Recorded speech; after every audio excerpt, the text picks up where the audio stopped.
หลายเด้อไอ้นกด้วยเด็กคันว่าตีมือบ่ได้ก็ตีเอวเลยไปเต้นหินหนาวเพียใจเท่ช่วยเย่อาจจะเบิ้ลเถิดต่อผู้กำมอเบิ้ลตาเบิ้ลกระบอกทางน้ำเขียวห้องบริชัยเราก็ยกไปนั่งแล้วอย่าชื่อนี้เดินการเฮ็ดอีลีเพิ่นพอดอกเพิ่นก็ยกไปนั่ง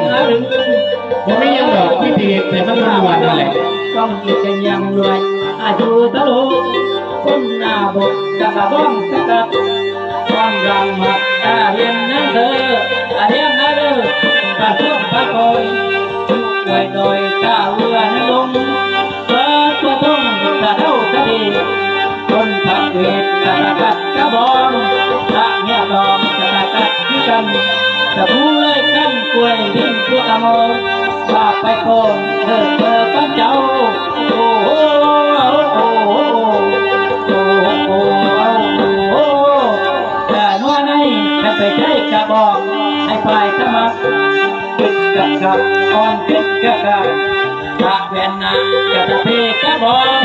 ร้องให้ร้องเอาร้องให้ร้องบ้องใจตาเกิดให้ตาแผ่นหนัก